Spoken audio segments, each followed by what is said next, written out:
Welcome sa Tagalog Horoscope, ang iyong gabay sa pang-araw-araw na buhay.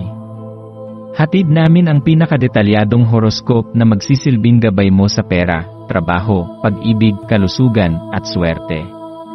Naway magtagumpay sa buhay ang lahat ng ating tagapakinig at subscribers sa buong mundo. Maraming salamat sa pag-subscribe at tanggapin ang siksik, liglig, at umaapaw na biyayang hatid ng Tagalog Horoscope.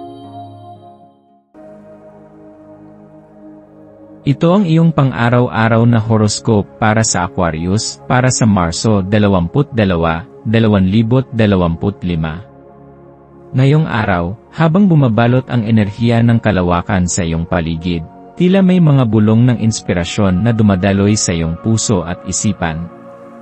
Sa iyong kalooban ay nananahan ang kakaibang kombinasyon ng talino at pagkamalikhain. Isang natatanging kakayahan na nagbibigay sa iyo ng kalamangan upang makakita ng mga posibilidad na hindi napapansin ng iba. Gayunpaman, mag-ingat sa mga negatibong damdamin na maaaring dumikit sa iyo tulad ng mga aninong sumusunod sa bawat galaw mo. Ang mga damdaming ito, kung hindi mo babantayan, ay maaaring magbigay ng pagkalito at makaapekto sa iyong mga desisyon at mga interaksyon sa iba. Mahalaga na maging mapanuri ka sa mga emosyon na dumadaloy sa iyo upang hindi ka madala ng mga ito sa maling direksyon. Ngayong araw ay isang magandang pagkakataon upang maging mas disiplinado sa pagtupad ng iyong mga mitiin. Mararamdaman mong tila may malinaw na landas na unti-unting nagbubuka sa iyong harapan, isang landas na patungo sa tagumpay na matagal mo nang pinaghihirapan. Maaring ito ay isang proyekto na iyong pinaghusayan sa loob ng mahabang panahon o isang pangarap na unti-unting nagkakaroon ng katuparan. Mahalaga na huwag mong baliwalain ang mga palatandaan na nagsasabi na ikaw ay nasa tamang direksyon. Magtiwala sa iyong kakayahang pamahalaan ang iyong oras at lakas, sapagkat ito ang susi upang matagumpay mong makamit ang iyong mga hangarin. Sa bawat hakbang na iyong gagawin, tandaan na ang pagsusumikap ay may kaakibat na gantimpala. Ngunit kasabay ng iyong pagtahak sa landas ng tagumpay, ay may paalala rin na mahalaga ang pagpapahinga at pagbibigay ng oras sa iyong sarili upang maramdaman ang kalayaan na tunay na kailangan ng iyong kaluluwa. Sa paghabol sa iyong mga pangarap, huwag kalimutan na pagbigyan ang sarili sa mga simpleng kasiyahan na nagbibigay ng sigla sa iyong buhay. Maglaan ng sandali upang huminga ng malalim at damhin ang mga bagay na nagpapasaya sa iyo. Ito man ay sa pakikinig ng musika, pakikipag-usap sa mga mahal mo sa buhay, o paggawa ng bagay na nagpapahayag ng iyong pagkamalikhain. Ang pagbibigay pansin sa mga bagay na ito ay magbibigay ng balanse sa iyong araw, na tutulong sa iyong mabawasan ang tensyon at maibalik ang iyong kasiglahan. Ang mga masasamang damdamin na maaaring bumalot sa iyo ay may kakayahang mabago kung papalitan mo ito ng positibong pananaw. Kapag nararamdaman mong pinanghihinaan ka ng loob o naliligaw ng landas, huminto saglit at mag-isip ng mga bagay na nagpapasalamat ka. Ang simpleng pagsasabi ng isalamat sa mga biyayang mayroon ka ay makakatulong upang matanggal ang bigat sa iyong dibdib at magdala ng liwanag sa iyong isip. Tandaan na ang iyong kaisipan ay may malaking papel sa kung paano mo mararanasan ang iyong araw. Ang positibong pag-isip ay makakatulong upang malampasan mo ang mga pagsubok na maaaring dumating. Ang iyong maswerteng kulay para sa araw na ito ay bughaw. Ang kulay na ito ay sumisimbolo ng katahimikan, malinaw na pag-isip, at emosyonal na balanse. Ang pagsusuot ng bughaw o paggamit ng mga bagay na may ganitong kulay sa iyong kapaligiran ay maaaring makatulong upang mapanatili ang iyong kalmado sa gitna ng mga hamon na maaari mong harapin. Sa pamamagitan ng bughaw, mas magiging malinaw ang iyong mga ideya at mas madali mong makikita ang tamang direksyon ng iyong mga desisyon. Ang iyong maswerteng numero naman ay 5, 11, at 22.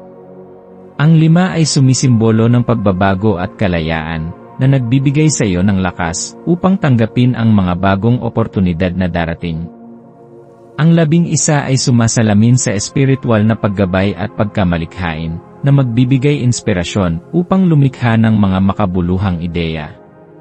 Samantalang ang 22 ay nagdadala ng lakas upang maisakatuparan ang iyong mga pangarap sa pamamagitan ng pagsasama ng disiplina at pangarap.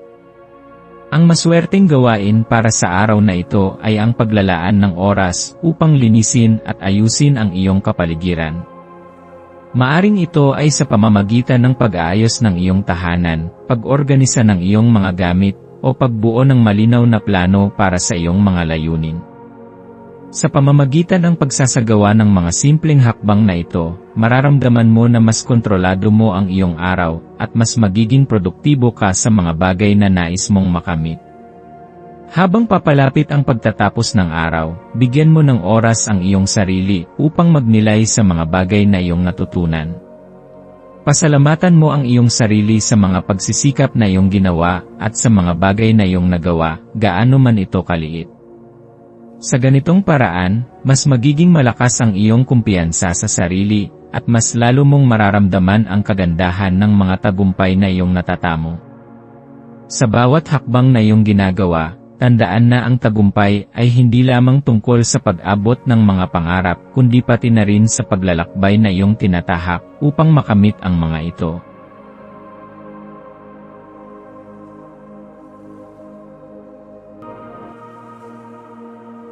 Tayo ay magkaroon ng kaunting sandali upang ipagdasal ang lahat ng mga dalangin ng ating mga subscribers, na sana'y matamo nila ang kanilang mga pinapangarap sa buhay, magandang trabaho, mabuting kalusugan, payapa at masayang pamumuhay, at siksik, liglig, at umaapaw na biyaya at kayamanan. Ipinagdarasal namin ng mataimtim ang lahat ng mga komento sa nakaraang video, at hinihiling namin, Panginoon, na pagpalain mo ang ating mga subscribers ng masayang buhay sa mundong ibabaw. Maraming salamat po. Maaari kayong mag-subscribe sa aming channel na Daily Prayer, kung saan nag-a-upload kami ng pang-araw-araw na Catholic Gospel Readings, Reflections, at Daily Rosary Reading para sa lahat ng misteryo ng araw. Tulungan ninyo kaming buuin ang community na ito at mag-subscribe na. Ang link ay nasa description box.